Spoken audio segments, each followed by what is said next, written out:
Short-handed ang Nuggets dahil hindi naglaro si Nikola Jokic na sumasakit yung siko at paa. Samantalang si Jamal Murray hindi naglaro dahil hindi Lakers yung kalaban.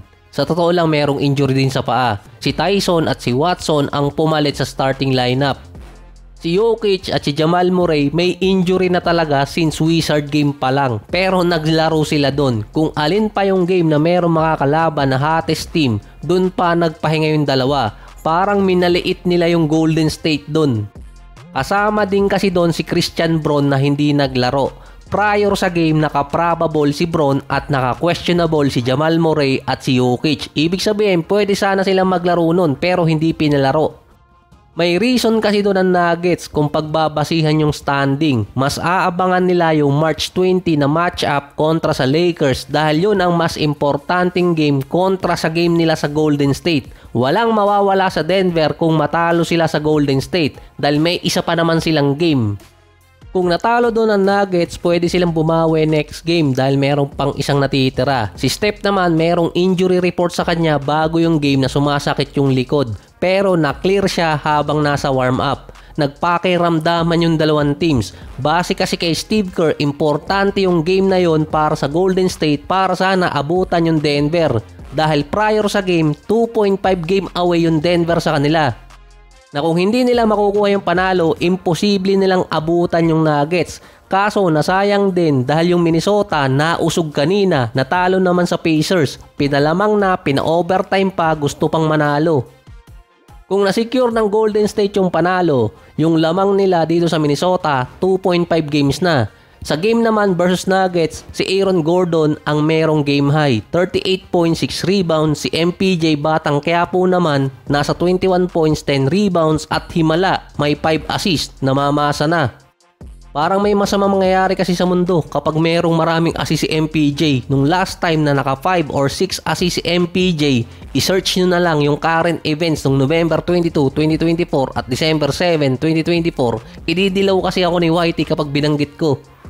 Naka 20.7 assist naman si Steph, 23 points, 8 rebounds si Butler. Tinalo ang Golden State ng sarili ng game plan. 18 points ang lamang ng Nuggets pagdating sa 3-point area. At mismong assist, wala na si Jokic kaso may triple-double Westbrook. 12 points, 12 rebounds at 16 assists. Parang may mali pa ako sa stats dun. Hindi na sinasaway si Westbrook sa 3-point area. Meron siyang 2 out of 9. Mababa yun pero at least may dalawang pumasok. Sa ngayon, number 6 ang Minnesota dahil sa win-loss record nila. Malabong maabutan ng Golden State sa ngayon yung Nuggets. Pwera lang kung magkaroon ng 7 losing streak ang Denver.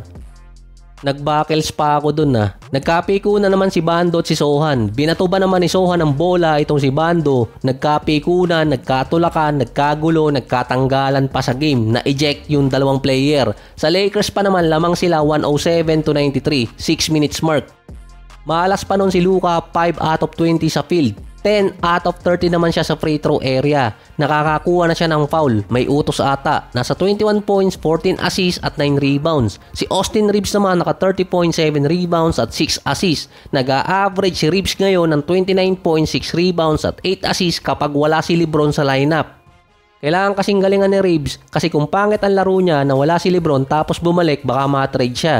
Base kasi kay Reeves, nakukuha niya kasi na makapuntos dahil yung atensyon ng depensa binibigay kay Luka. Dino-double team siya.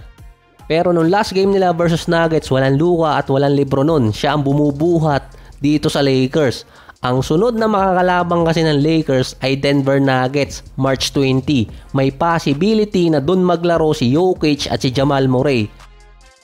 Parang merong mapapagmulta. Yung Lakers schedule kasi ang inaabangan ni Jokic at Jamal Murray dahil merong mawawala doon sa Denver Nuggets. Dito kasi papasok na pwedeng mamili ang team ng kakalabanin nila papasok ng playoffs.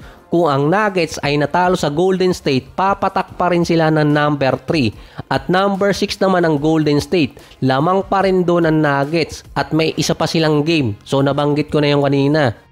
Sa Lakers game naman, kailangan makuha ng Nuggets yung panalo para masecure nila ang tiebreaker. Kapag ang Lakers ang nanalo, tatabla ang regular season series nila kontra Nuggets.